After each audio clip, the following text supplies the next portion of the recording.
Witamy Was dzisiaj już z Pakistanu. Wczorajsza noc przebiegła pod znakiem przekraczania granicy. Trwało to bardzo długo, było ciemno, więc już nic nie nagrywaliśmy.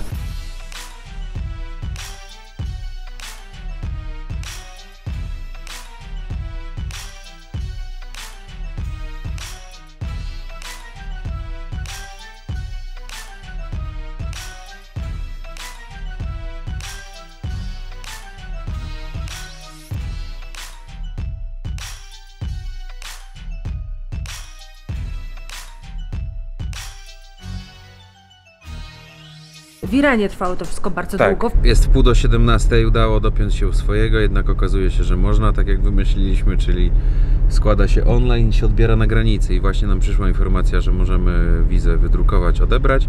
Przyszła na maila, jest wszystko załatwione.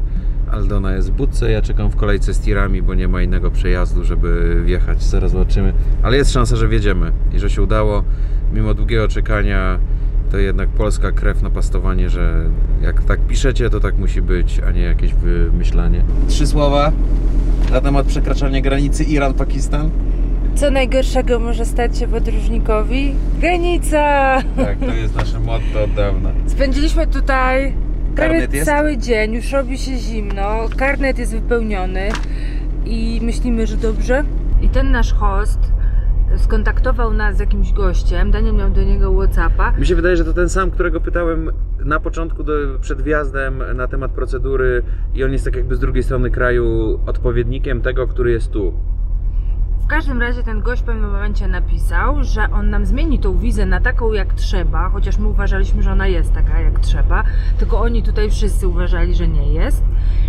Chociaż jest na niej napisane, że jest. Tak. I on nam napisał, że może nam to zmienić na dobrą, ale to będzie kosztowało.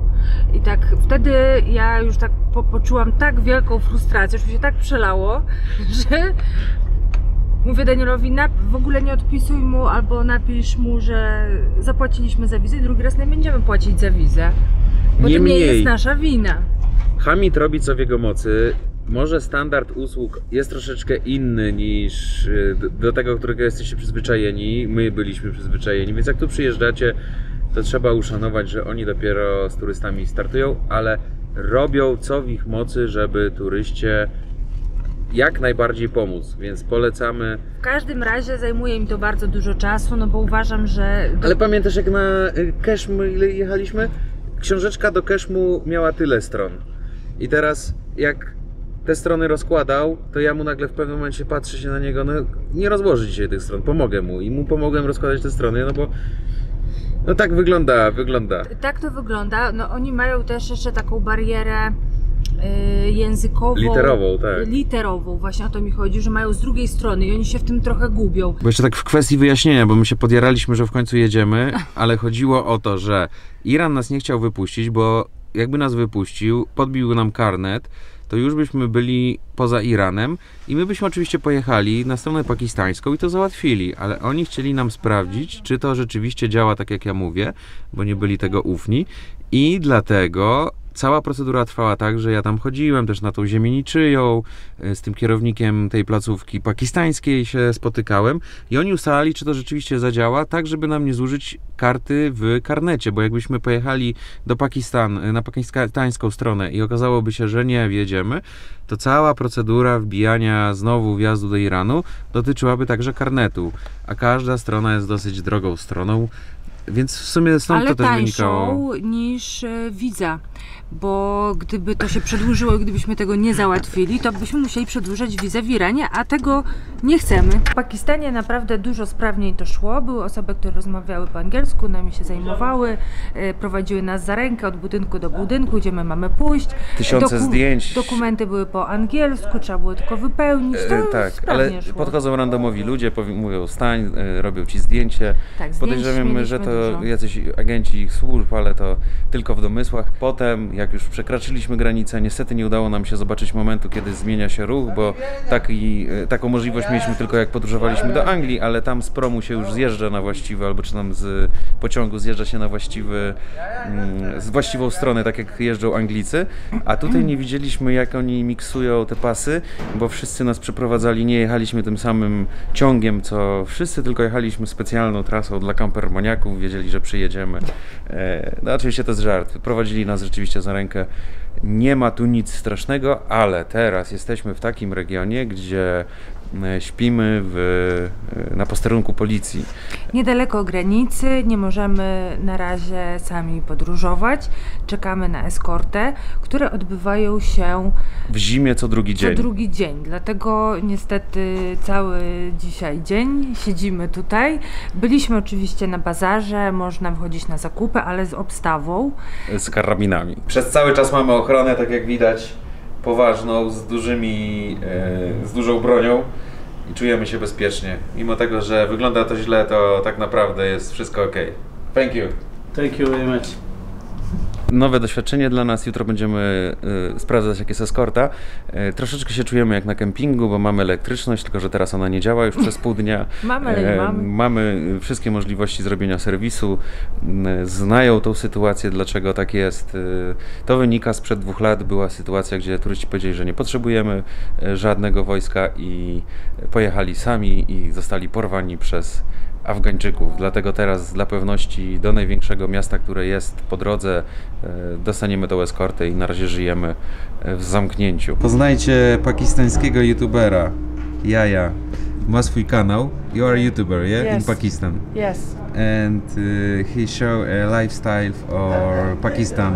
How name is your channel? I subscribe. Muhammad Yaya.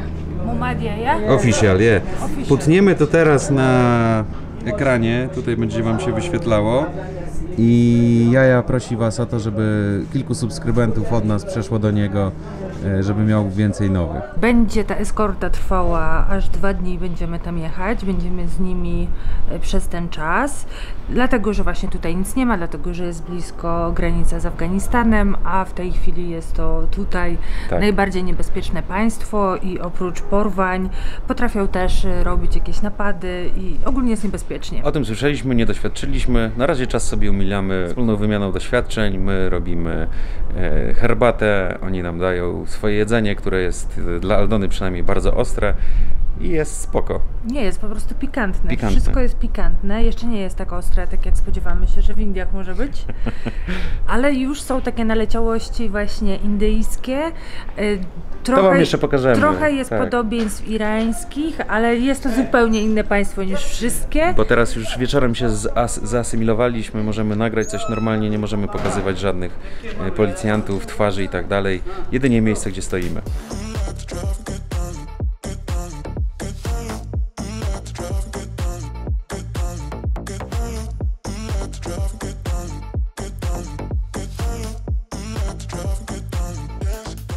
Dziś pierwszy dzień konwoju za nami. Dotarliśmy do bazy.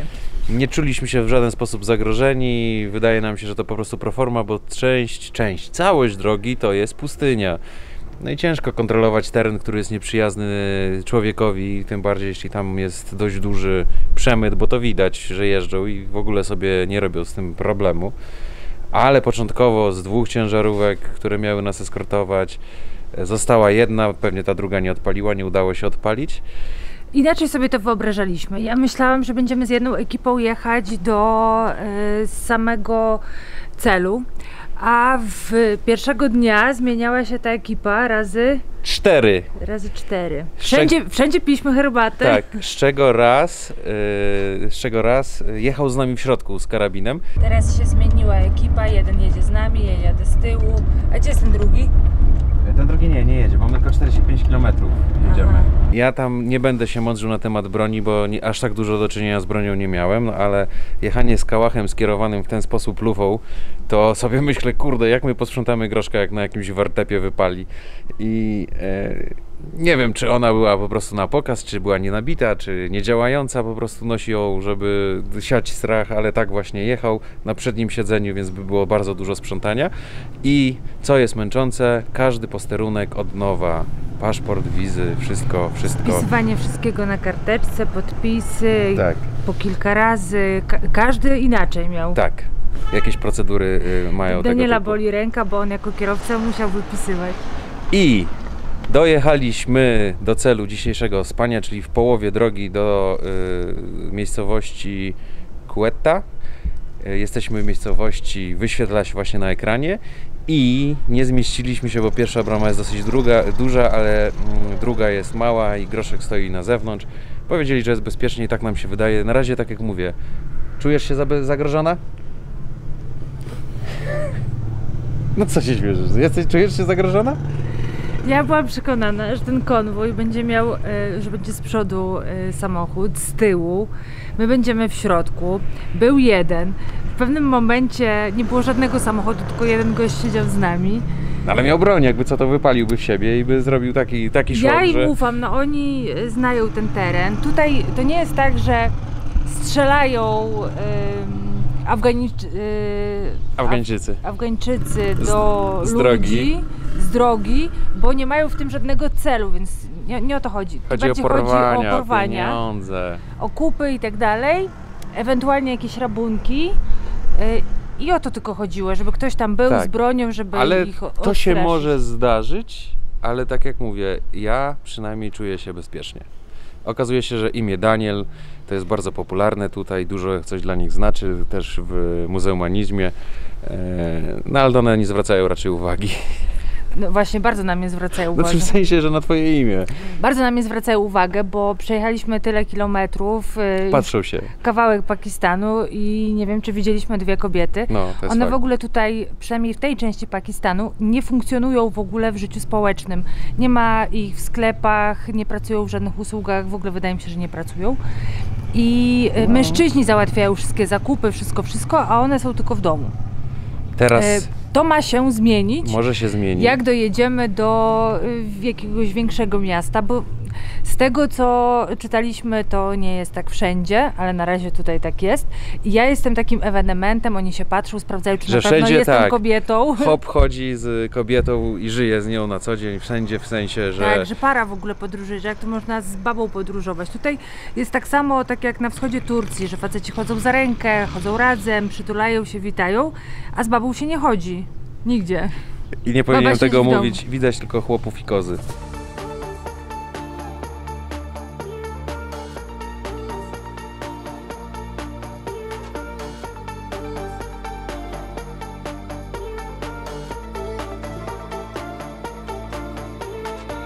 Dostaliśmy nową zmianę, teraz mamy dwóch gości na motorze jednym. Jedziemy 40 na godzinę.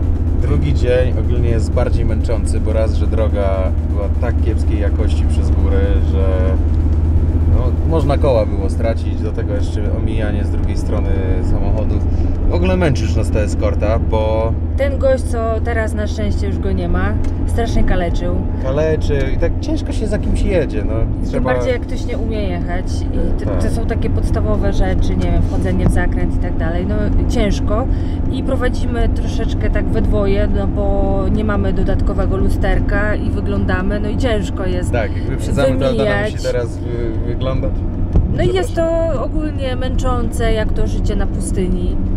Naprawdę podziwiamy tych ludzi, że oni sobie tutaj dają radę i żyją, bo naprawdę to jest bardzo ciężki teren.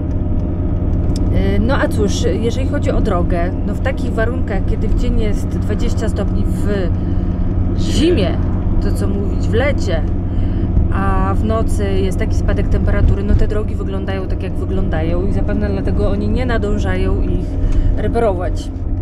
Mamy nadzieję, że później będzie lepiej. Ale już chyba dzisiaj się w końcu uwolnimy, będziemy wolni i nas przez ten najgorszy teren już skończą eskortować, a teraz jeszcze tylko decyzja właśnie w tym mieście, do którego jedziemy, czy się uda, czy się nie uda.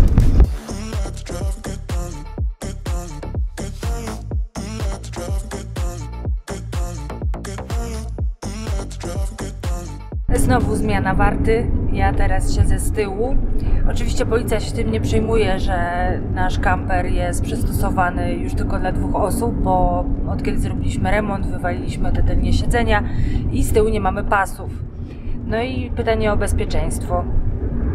Ja ze strony Afganistanu nie czuję żadnego zagrożenia, natomiast czuję zagrożenie na drodze w Pakistanie, bo moim zdaniem nie bardzo tutaj panowie umieją w prowadzenie auta.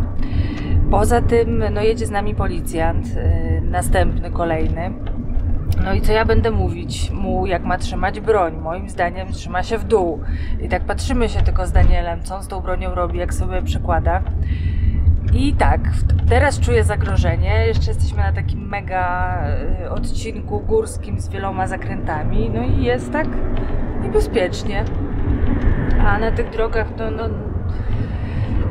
ludzie tutaj się zachowują, jakby nie wiem, życie było im niemiłe, albo mieli tych żyć z 9. Jeszcze gorzej niż w Iranie. Do czasu tej wyprawy to... Ojejku! Tak rzucam. Do czasu tej wyprawy Gruzja była najgorsza, teraz Pakistan. Teraz mamy następnego. Antyterroryst. Drugi dzień jest dla nas bardziej nużący. Pierwszy to jeszcze może była atrakcja, taki lekki stresik. A dziś jest tak... Tak samo. Ciężko. Paszport, wiza, zdjęcie. Już mamy tego dosyć.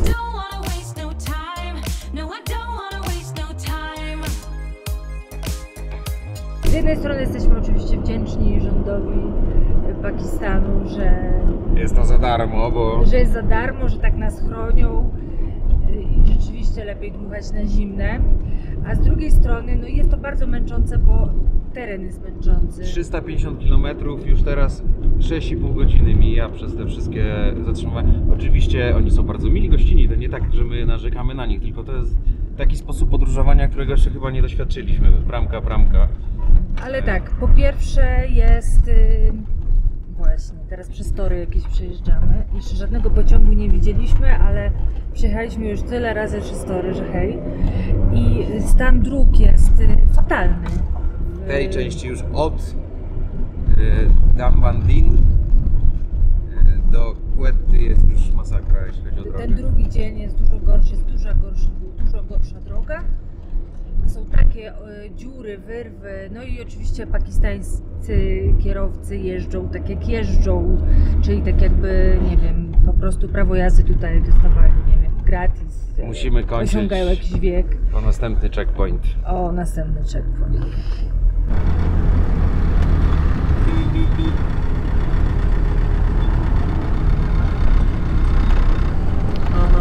Jezu, jaka masakra. Teraz mamy taką obstawę, mamy teraz 4, 2 z tyłu z bronią i z przodu. Jesteśmy w miejscowości Quetta pisze się, a czyta Quetta? Tak. I tutaj już jest jak w Indiach, naszym zdaniem. Może będzie jeszcze gorzej. Jest straszny ruch. Ale te samochody, które tu są, te autobusy, to takie indyjskie już. Zobaczcie. O ten. Zobacz. Nie no, czad. I tuk-tuki.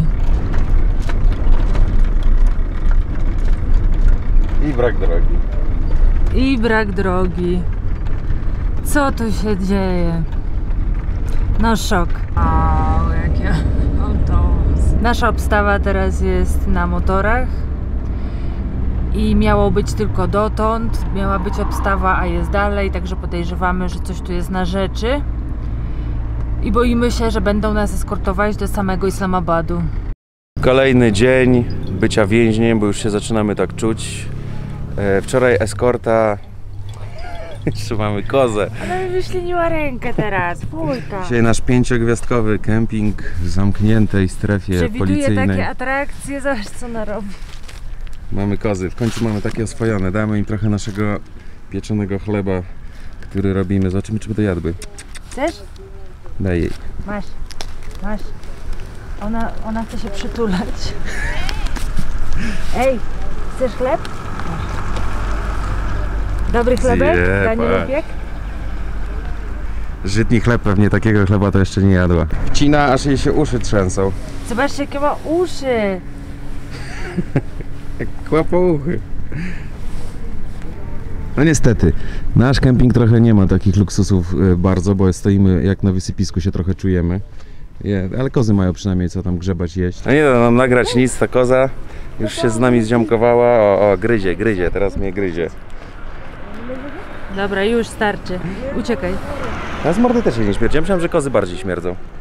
To jakaś jest dobra odmiana z takimi dużymi uszami. Nie skacz na mnie!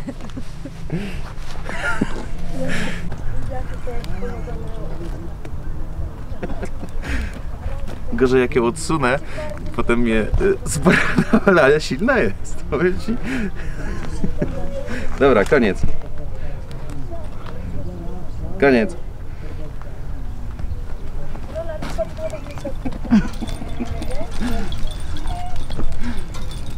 O, ty.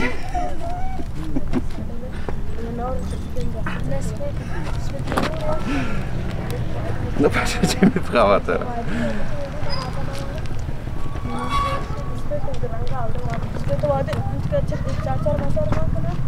Dobra, koniec tego ujęcia. Koniec tego ujęcia.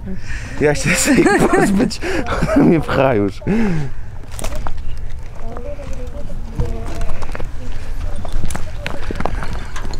Podgryza.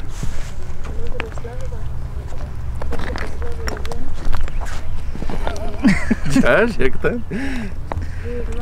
Dobrze, nie ma rogów. No.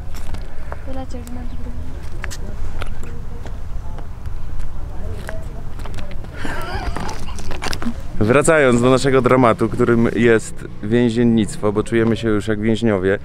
Wczoraj łącznie eskorta trwała 12 godzin i no patrz, nie będzie jadła. I najbardziej taka była przerażająca w pewnym momencie, jak wjechaliśmy do Kwety i Jezus Maria, zwariowałaś? Kto by pomyślał, że trzeba się przed kozą będzie chować, ale jesteśmy na spokojnie. Jesteśmy jak więźniowie, jeszcze raz zaczynając, już się tak zaczynamy czuć, bo... Nie ma tutaj mowy w Pakistanie o takim van life'ie, który my lubimy, czyli sobie stajesz gdzie chcesz, robisz co chcesz, tylko wszystko trzeba konsultować z wojskiem, z policją. I na początku to było takie bardzo lajtowe, ale jak wjechaliśmy do Kwety, to się zaczęło. Przestało być lajtowe, bo nagle ta nasza ochrona przez miasto już była z dwóch stron. Oni mieli już kamizelki kuloodporne i wszystko to wyglądało tak, że sobie myślimy, kurczę, nie mamy internetu, to może o czymś nie wiemy i coś tu zmieniła się sytuacja, albo do czegoś doszło. Na szczęście nic się nie stało, bo nasz kemping to jest 5-gwiazdkowy kemping. Kemping na policyjnym parkingu. O 8 rano Gostek zapukał i wręczył nam gazetę nową po angielsku, więc wiemy, że dużo się nie dzieje na tej drodze, gdzie szmuglują, to ktoś tam zginął, jakiś patrol został ostrzelany i ktoś zginął, to jedyne co, ale my już drogę Smuggle Road już mamy za sobą, więc nie wiemy o co chodzi. Dzisiaj próbujemy zdobyć kartę SIM, bo od 4 dni nie mamy też internetu. I nie pozwalają nam kupić, bo cały czas mówimy, że chcemy kupić. I tak, a potem wychodzi, że nie. Umówiliśmy się na 9 dzisiaj, że przyjadą, nie ma ich o 9, już jest w 9:30. Czekamy, nie wiemy co zrobić i dlatego nas to zaczyna wkurzać, bo tak, wczoraj nas na wieczór 12 godzin łącznie cały konwój trwał, 350 km, więc to oprócz złego stanu drogi to jeszcze dochodzą zmiany tych patroli. Zeszło się strasznie, my głodni, mówimy, że chcemy coś zjeść, zabrali nas do restauracji. Dopiero ostatni, jak już byliśmy tu, to my powiedzieliśmy, że ale zaraz, tutaj nas zamykacie, my nie mamy żadnych podstawowych zakupów. I każdy nam mówił, mówimy, chcemy zajechać do sklepu coś kupić, chcemy coś zjeść, obiad, już jest późno. Tak, zajedziemy. I za każdym razem się nie zatrzymywali, a część tych posterunków jest na środku niczego, pustyni, więc tam nie można nic kupić, a jak były takie możliwości, to oni mówili, że trzeba jechać. No. I jak nas zabrali do restauracji, coś tam zamówiliśmy, zjedliśmy, ale już do marketu nie mogliśmy pójść. Ostatki rzeczy z groszka wyjadamy, to jest też dobre, bo niektóre takie rzeczy wozimy już dosyć długo. Wyjadamy tureckie rzeczy. Ale niemniej zaczyna nas to wkurzać, bo nie możemy robić co chcemy. Z jednej strony się buntujemy, z drugiej nie wiemy jak naprawdę to zagrożenie wygląda, bo cały czas nas po tych posterunkach wożą. No i... Bo nie mówią nam tego, nie mówią o co chodzi z tym internetem, czy po prostu to tak długo trwa i im się nie chce czekać, bo to jest też ich czas.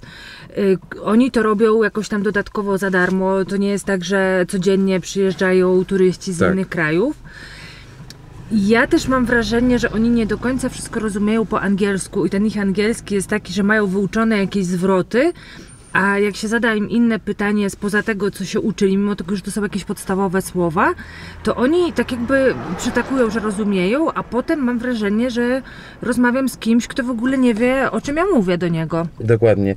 Na pustyni nie było zasięgu, dzisiaj już w ręce bierzemy Wasko i dajemy z nimi po urdu, bo inaczej się nie dogadamy. Język urzędowy oprócz angielskiego w Pakistanie to jest też. Główny to jest urdu. Główny to jest urdu, ten angielski to jest tak dodatkowo, no gazeta jest po angielsku, ale oni mówią tak po angielsku, no tak ciężko.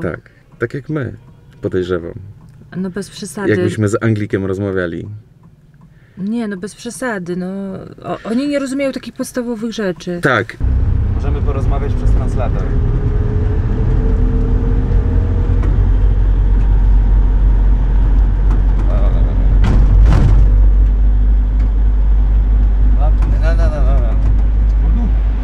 Urdu, yeah.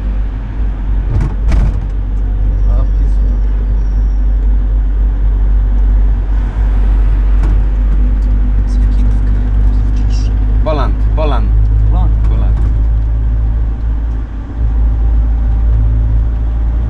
Jedziemy teraz w całkiem inny sposób, czyli na pacę, bo zazwyczaj te pick-upy są dwuosobowe. Broń jest wycelowana we mnie, my już coraz bardziej. Zaczyna mnie to wkurzać. I co się okazało, że będziemy mieli? No Objection Certificate. Cokolwiek to znaczy. NOC w skrócie. Nie, że będziemy mieli dalej eskortę. A, eskortę będziemy mieli też dalej. To ja już po prostu leję na to, nam, tak. że to będzie koniec. We wszystkie możliwe rzeczy jechaliśmy, eskortowaliśmy. Ktoś był u nas za motorem, za pick-upem, za osobówką, a teraz na pacę. Jedni dają się nagrywać, drudzy mówią, że absolutnie jest to zabronione. No, ciężko stwierdzić. Robią sobie z nami selfiaki. Tak. To też trwa, cały czas wyłaź z tego samochodu. Ja tylko jak jest wolny czas, to od razu lota do tyłu, żeby zrobić siku, no bo ja sikam częściej niż Daniel. I jeszcze nie weszłam do tej toalety, czy już weszłam, już pukają.